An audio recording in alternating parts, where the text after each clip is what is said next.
Welcome to Intuitive Astrology with Molly McCord. Thank you so much for joining me today as we're going to continue our discussion on the energies of the dwarf planet Sedna as her influence and significance is increasing, especially through ongoing trines to Pluto, as well as the fact that this planet is on the approach to getting the closest it will be to our planet over the next 50 years. Dwarf planet Sedna takes over 11,000 years to make a full orbit, to make a full circle. So the fact that the planet is approaching us within the next 50 years is significant to understand in our evolutionary process as well as in our consciousness journey. So we're going to keep discussing what this means for us, how this relates to our individual energies as well as our collective evolutionary process, and what comes up through these archetypal energies of Sedna. Now, Sedna is a dwarf planet, and it has been in Taurus since June of 1966 and will be moving into Gemini in June of 2023. So this is a big deal, similar to how important it is when Pluto changes signs, although Sedna is actually more prominent when she changes signs because she spends so long in each astrological sign. So it's highly significant that this energy is shifting into the next astrological sign at the same time that Pluto is also moving into the next astrological sign. So we are experiencing a trine between Pluto in Capricorn and Sedna in Taurus. Then they both move into air signs over 2023 and 2024, with Pluto moving into Aquarius and Sedna moving into Gemini, maintaining that trine, which is a beneficial energy as we understand it in astrology. Trines open up flow, opportunities, possibilities. And when we have these two planets in a trine, that's really significant for what we are evolving in our psyche, in our consciousness, in our emotional understanding of ourselves. This energy really affects us on the deepest levels, and we're going to talk more about that in today's show. But first, I wanted to make it clear why this is such a big deal. Sedna is an Inuit goddess of the sea, and she actually has different names in different cultures. She has different myths and stories associated with her experiences on the planet and how she came to be, meaning the archetypal energies we associate with her.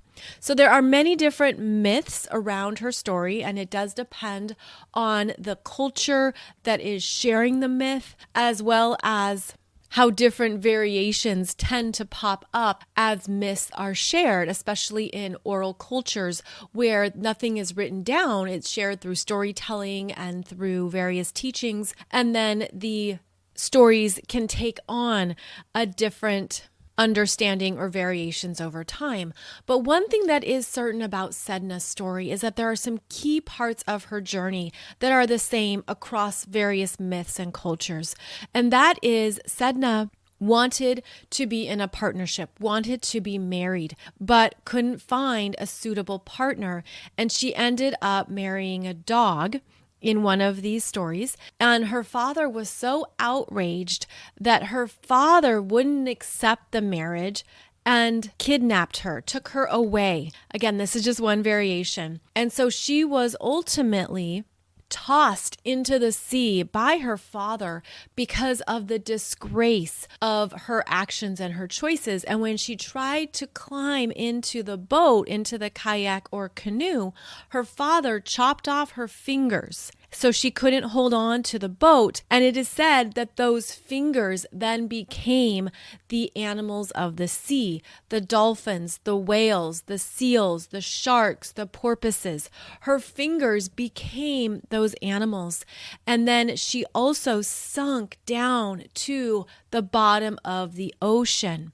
And she is connected to the archetypal energies of the depths of our emotional experiences, the depths we have the potential to go into in terms of our feelings, our responses, our reactions, and our grief. So Sedna is actually the Inuit goddess of the sea, but she's also connected to the underworld of our emotions, the underworld of the grieving process, of mourning, of loss, and what she sacrificed in order to get what she wanted, but also what she lost along the way. And so in some storytelling traditions, Sedna is a goddess that is prayed to for bounty of the sea, for bounty of sea life and fish and all the mammals and beings that live in the ocean. She is prayed to in order to have the bounty and riches of the sea for our benefit, for our resources. And she's also connected to what happens when we don't get what we desire, and where do we go emotionally with that? What comes up within us? Sedna is a guide into our emotional underworld, the parts of ourselves that we don't always come in contact with. We have to go find it. We have to work for it. We have to discover it. And it's through that process that we begin to excavate what's underneath, to go into more of what we've been holding and carrying that the conscious mind isn't always in touch with. And while Sedna has been moving through Taurus since June 1966, this has been a deep dive into the energies of this first earth sign. So that relates to the earth, the resources on this planet, what we haven't discovered yet, what we haven't perhaps known what to do with. And Sedna is the journey of going into what exists on the planet that we are meant to look at and bring up to the surface, what we're meant to see as part of the gifts and the wealth of the planet. At a more personal level, Sedna in Taurus is getting into more of our energy signatures about our self-worth, where we perhaps have been damaged in those parts of our energy, where we haven't felt the recognition for our own self-value and self-love that we are here to understand on our own terms. Taurus is about self-reliance and stability. Taurus is also connected with the sacral chakra. So this can bring up healing that's required in the sacral chakra. Parts of that energy that has been damaged, ostracized, unacknowledged, abused, betrayed, rejected, the parts of the sacral chakra that also ground us in our sense of worthiness and how we feel strong and capable to be ourselves. Now, in the previous podcast episode, we looked at the importance of how this energy would affect our bodies, our physical bodies, our muscles, and our muscle memory, and how it can be beneficial to go into some of the deeper muscles that exist in our hips, at the base of our spine, our pelvis. This can certainly be the piriformis muscle, the pelvic floor, also the psoas muscle, and that is spelled Psoas, and how that connects parts of our spine to our hips. It's a stabilizing energy that can be holding parts of our grief or trauma or unprocessed energies that we are ready to work with, essentially to excavate our own emotional world, bring it up to the surface, and empower ourselves with the experiences we've had. But Sedna is also the energy that is outside of logic or reason. It's about your emotional self. And so there is an undertaking here of the unknown. Even being open to what you discover, what you come in touch with, what you didn't realize was residing within you. And when we look at the myth of Sedna, we're looking at the archetypal energies between a daughter and a father. And perhaps that is something that resonates with you in your own life. If there have been things that you have been working through with a father figure of some kind. And if this isn't true for you, we could also look at the role of this father archetype in the story as the shadow masculine energies within each of us, and how that has damaged or created a lot of emotional wounding for feminine energies. And I'm even visualizing this as how the energies come together in a yin yang, and how there is meant to be a harmonious interchange and dance between feminine and masculine energies within us. But if you have soul experiences or deeper energetic imprints around these shadow masculine energies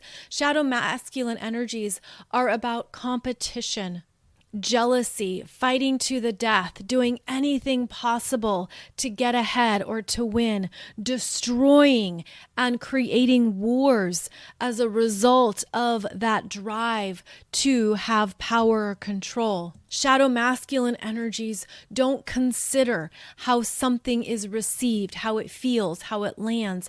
There is a very often unhealthy ego associated with shadow masculine energies. There can also be a huge disconnect from anything around the heart or the heart chakra. And that is why these energies can feel heartless, can feel abusive, traumatic. And keep in mind, I feel like the beauty of these myths is to bring alive stories that we can process and discern if it applies to you, especially in this lifetime, or perhaps it feels like something about these archetypes applies to you from other lifetimes. So as always, take what resonates, trust what feels correct for you.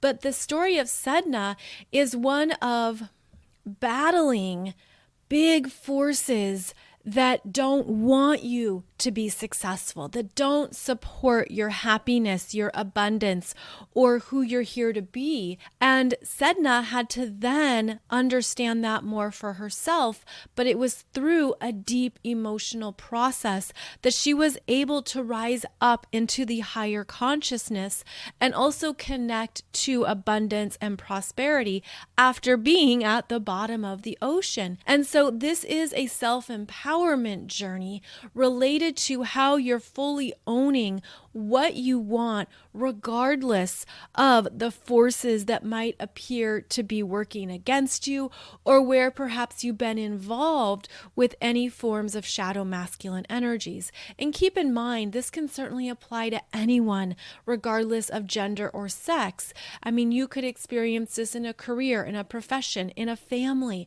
an older brother, a younger sibling, perhaps a friend you grew up with. So if this is speaking to you, simply trust how the roles have shown up for you. But we're meant to understand that so much of this time on the planet is about evolutionary healing, a deep processing of our subconscious emotions, and rising back up into what we claim and know for ourselves is our truth and does support our journey. And because Sedna is finishing up her time in Taurus in 2023 and 2024, there could be something that you feel is shifting, that is being alleviated for you. Perhaps if you've really been focusing on some of these deeper themes, you could feel that you are free. You could feel a sense of freedom. And in fact, somebody had asked, well, how do I know if this energy has changed? And chances are you feel energized energized where before you didn't have energy, or you feel a freedom and release where before you felt trapped or caged. So there's a shift in the energies. And as we receive the trine from Pluto and Capricorn, these are the earth energies, the physical world, what we are understanding about how we have created our lives and experienced the world around us. And the trine from Pluto supports really owning some things for yourself that could be a deep, significant shift for the first time in your soul's journey. It could be something that you're coming into awareness with, that you're changing in your soul's healing, in your own soul's experiences.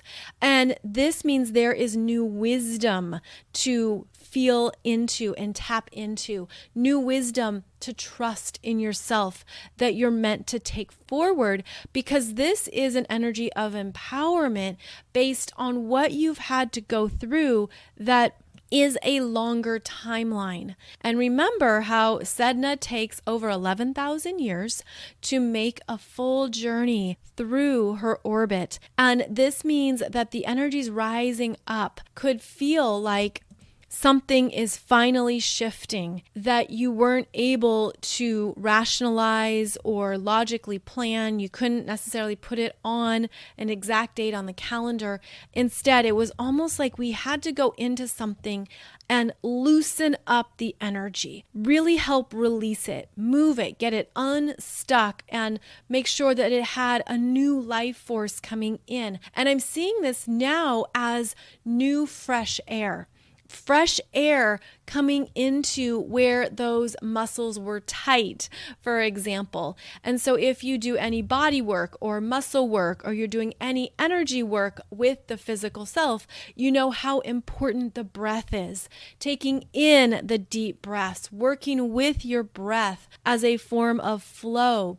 And as Sedna moves into Gemini and Pluto moves into Aquarius, these are the air signs of fresh air coming in to help alleviate what has been tight or misunderstood. Also, the air signs bring in new information, new details, new communications. And I feel like this is going to support rewriting a story. And in fact, I'm seeing this too as the rising up of new truths on the planet that were not shared accurately, meaning new stories around humanity's existence on this planet, new understandings of what the experiences have been here that maybe history didn't get so right. It's not accurate in the history books. As Sedna moves into Gemini, Pluto moves into Aquarius, and they're in a trine. New information, new awareness, new ways to perceive and understand the stories, as well as rewriting the narrative.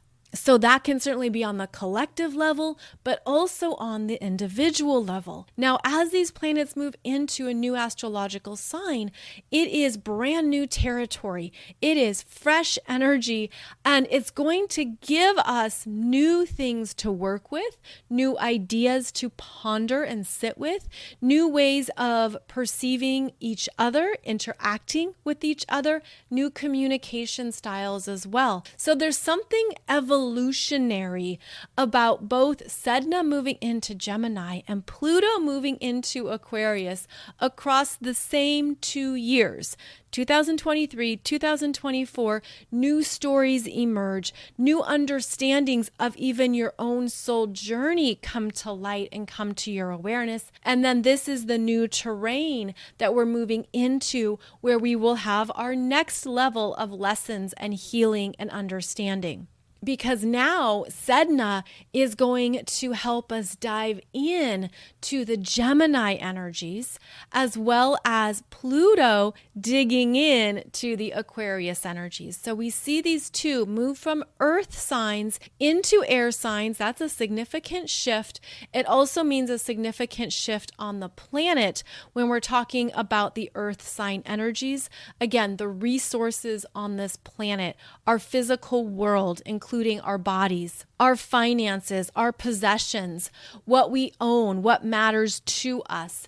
You could be feeling something rising in you that you're ready to change in your life. You're ready to deeply change something in your physical environment, your daily life, your everyday world. Maybe there's things here that are moving forward and you're feeling that flow into new territory. This is a deeper evolutionary process. Again, it does connect to bigger themes in the soul's journey. And I'm feeling this as people could feel encouraged to just change their life, to move to a new destination, or to have different experiences in their life because you have felt a freedom. There's something that perhaps you have felt that's been rising up within you that you are ready to deeply release and also look at, to understand what it's been about, what it's been teaching you, what you've been meaning to learn from it in order to elevate your own consciousness. And so again, in the earth signs, it relates to your body, the energy your body is holding. And now as these energies move into the air signs, it's going to relate to our minds, ideas, communications. It also moves into the throat chakra as well as the third eye chakra. So for all the ways that Sedna in Taurus was bringing our attention to any kind of sacral healing that's been necessary, also about the role of sexuality on this planet, the role of intimacy and connecting with others and how that impacts the sacral chakra. Is it something that you are feeling empowered by, that you're respected for your sexual energy? Or is it something that feels damaged, or it's been reckless or disrespected? Of course, there's so many ways this can show up, but I feel like we're meant to step into more of our own sacred sexuality, really understand the creative gifts of that sacral chakra when it's in a healthy, vibrant place, when it's alive, clean, clear, light, and it is very expressive and creative. So this can also relate to the womb, the place of creation within the body. It can relate to any of the reproductive organs or any parts of the body that are designed to keep creating, to keep flowing. And so keep in mind that this could also be something that is coming to our consciousness as being very valuable. This also plays into the transhumanism energies, the AI, the cloning, the other ways that energies are being reproduced that are being engineered and artificial, if you will, which is different than the human body's natural ability to procreate. So we have a very interesting energy theme coming up right now around the human procreation process that is natural, organic, authentic, and then what is it evolving into? Where is it going? And are we aware of it? Now, I think it's also interesting that the Sedna in Taurus is going to receive a square from Saturn in Aquarius at 28 and 29 degrees. This will happen in mid to late February. It's also when Saturn in Aquarius is going to be conjunct the USA's natal moon at 27 degrees of Aquarius. So Saturn is conjunct the moon in the USA, then squares Sedna in Taurus. So these bigger conversations are important right now around the energies of humanity and what is being respected and honored versus what is being controlled and propagated. And it's very wise to question the long-term objectives and what that is all about. So this could also show us how the human procreation process is evolving, what is shifting within us, what is coming up around reproductive rights, and what we're meant to stay aware of, that we don't give up or we don't just hand over the power and control around these parts of our energy fields. Then Sedna moving into Gemini in June 2023 is an opening into new information. This is a 0-degree point that is often a big deal when, especially the outer planets, the dwarf planets like Sedna, moved into new territory. There's something that comes up that is perhaps very surprising information. We're looking at data and details and the messages that are created from that information, the stories that come about, and how we can take one thing and move it forward into something else.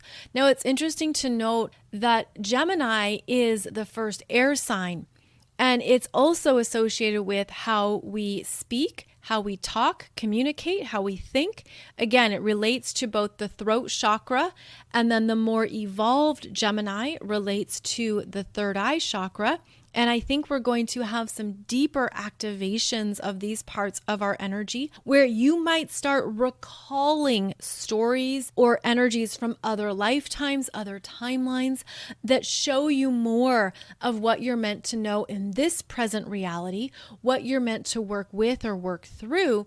And because it's Sedna, it could be something that is uncomfortable, something that you didn't want to see or you didn't want to know. But Sedna is going to guide you into understanding how to work with that energy while remaining in your higher consciousness, not being too attached, and allowing it to be a story or narrative that you're actively participating in from a place of empowerment.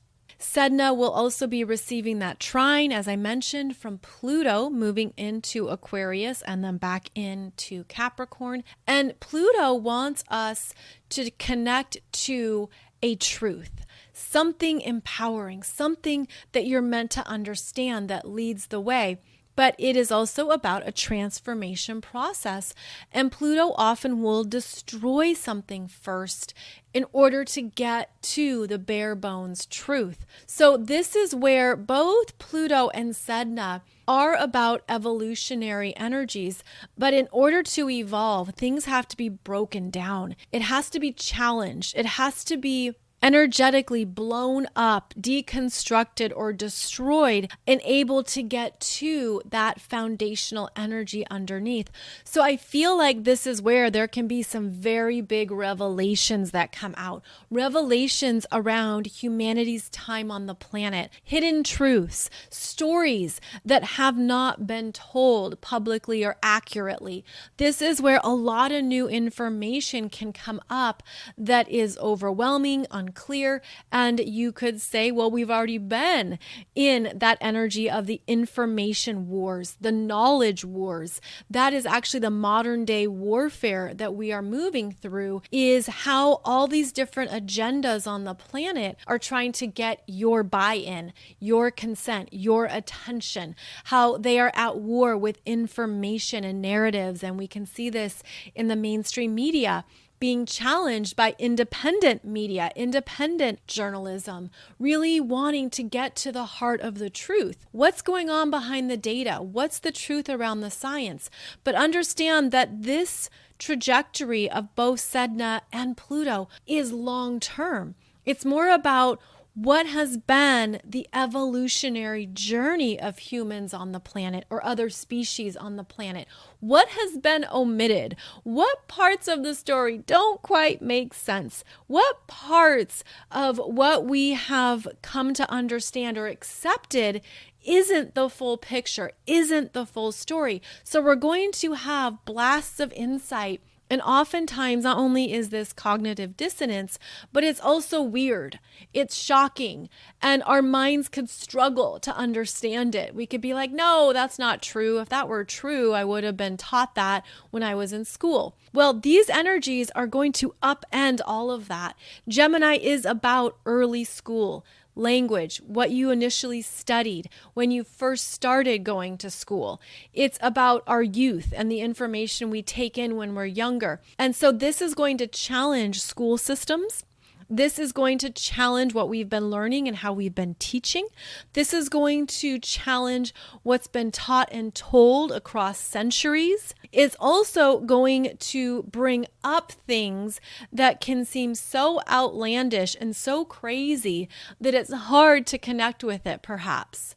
So these energies are going to bring in more for us to work through. And I feel too like there's going to be some really powerful activations for star seeds and light workers, because going back to the throat chakra and especially the third eye, I feel like there's going to be this energy that just blasts open the third eye even more. This is how we are evolving as a species on the planet, is that we are able to work with more of our third eye gifts. We're able to tap into more of that truth frequency, rise above the density, and see what makes sense or what really connects, and examine where those Swiss cheese holes have been, what hasn't made sense. And there's like a deeper inquiry process that will begin, a deeper understanding of, well, what has been happening here on the planet? What has been going on underneath the surface? And those are the realms that both Pluto and Sedna rule, is the underworld. And Sedna is the emotional underworld. You know, what again is residing within ourselves that we have not cleared out or cleaned out, where we're ready to rewrite stories based on where we are now in the evolutionary journey. And of course, then you throw in the fact that Uranus is going to enter Gemini, and things are really going to quicken then. Things will really accelerate. All the truths come out. A lot is revealed. It's almost like anything that was hidden or classified, it gets disrupted. I mean, I just see like there can be more hacks going on. Whatever is hidden on the internet through different versions or variations of the internet, it's going to come alive. It's going to be shown and brought to the surface. There's going to be a lot more information circulating, and it could feel quite overwhelming. It could feel like, oh my goodness, I don't know what to believe. I don't know what is the real science or the real data. I don't know what this is about or what's going on with this story below the surface. So this is where we actively and intentionally apply our intuition. We go with those breadcrumbs or with something that is whispering to you that you're trusting, that is resonating, and you look at, well, this makes sense to me, or this is resonating with me. And this is where we continue to work with our own spiritual mastery amongst all the agenda, all the stimuli, all the information that's being thrown around that creates confusion, that takes you away from your intuition. So we will have to monitor how much we're relying on our minds, which frankly would be great to keep practicing right now, because if we're overthinking, it will take you out of your intuition. When energy is pure, it moves fast. It just moves so quickly, it just hits you in the gut as something that's honest and true. It's something you feel. It's something you sense. And we will need to tap into that part of ourselves so that we're not overly relying on our minds. Also, we're aware of what is influencing us. And if you were to stop and look around at the information that's influencing you, you might be noticing various patterns or things that you didn't realize before about how that information's coming in, your thought process as it comes in. And this is a beautiful time to start asking new questions, to become more curious, to ask more about something, especially if it doesn't feel right or it feels off. So we're going to start having some bigger conversations as Sedna and Pluto move into the air signs. We're going to have bigger revelations and illuminations. We're going to have new truths rising up that have been hidden or suppressed, and it's going to challenge the previous narratives and stories. So this energy is going to be exceptionally strong. Again, 2023 into 2024. And ultimately, what it can do is enhance our communication skills. It can help us be better at understanding what we need to know, what is vital, what is important. Also examining what we assumed, what we took for granted, what we thought was always the story. So it'll be interesting too when you pull in what are considered conspiracy theories, and some of those will turn out to be conspiracy truths, and they're not a conspiracy at all. Or there will be some things that have been deemed conspiracy theories that are false. So there's going to be a fallout both ways, on both sides. There's going to be stories that are truth and stories that are not. But what I'm seeing in an even bigger manner is the stretch of humanity's experience on the planet, where, yes, new discoveries, new archaeological finds, new challenges to history and those who wrote history, especially the stories that were hidden, forgotten, not recorded, not shared, not put into a narrative. I'm actually seeing the energies of characters, what we call characters of various mythologies, but also people that were historically influential, coming up, coming to light, understanding their role in certain human experiences and scientific discoveries, understanding more of what was at play. So a huge rewriting of stories.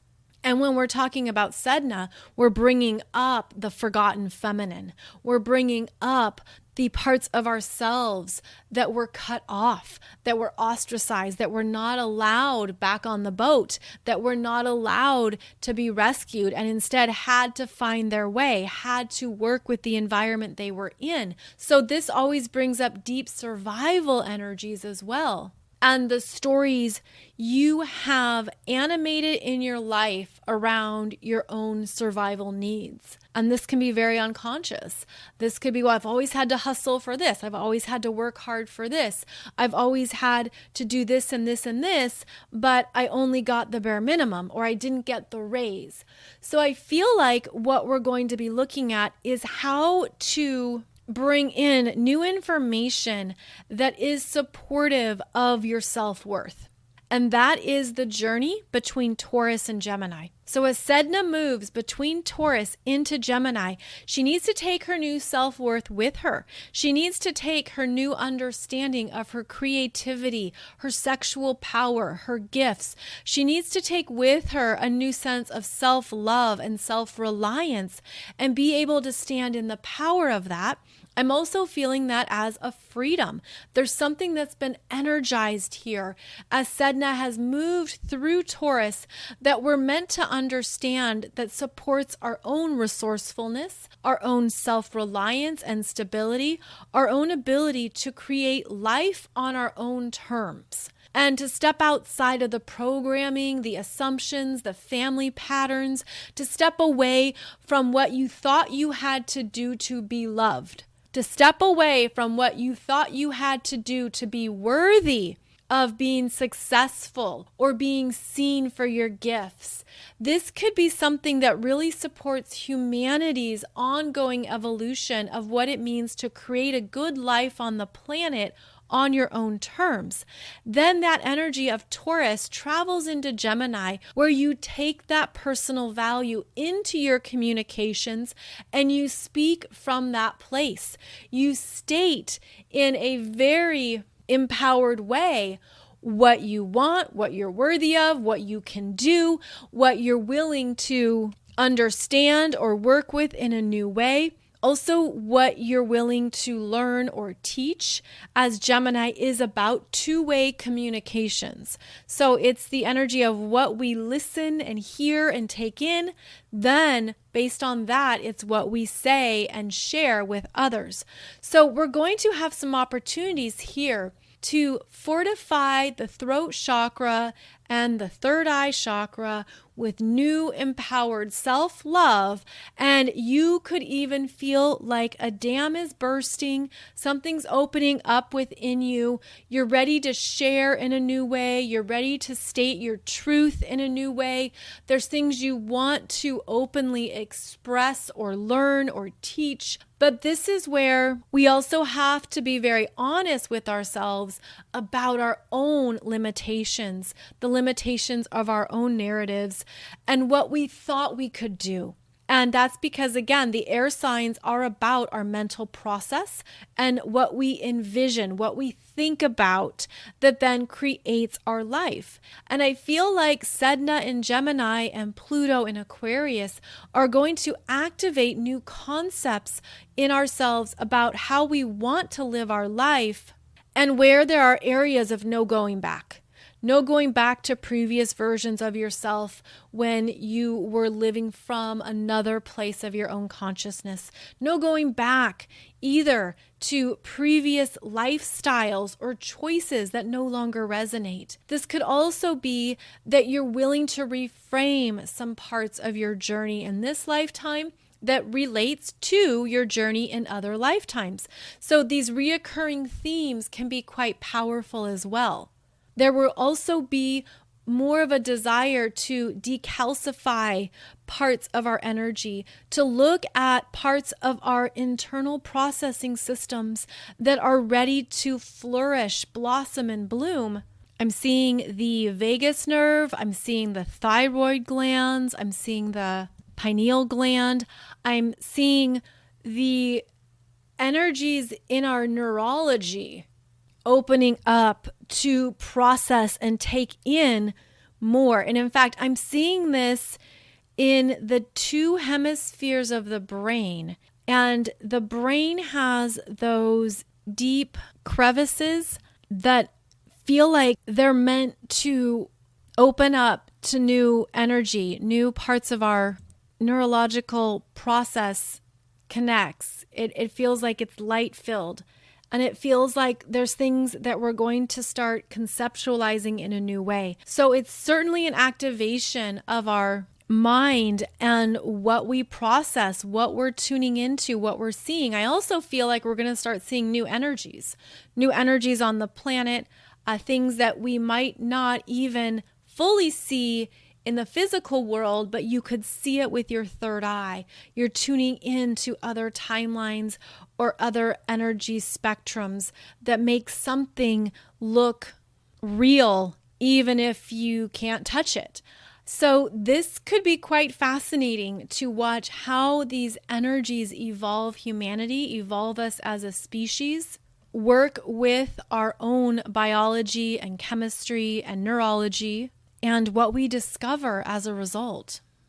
It's also going to be very important to continue to cleanse and clear that third eye and throat chakra, to allow those parts of your energy system to feel strong and empowered and light-filled, and to look at any blocks that you might have around that, or anything that you simply want to do differently or do better around these parts of your energetic self-care.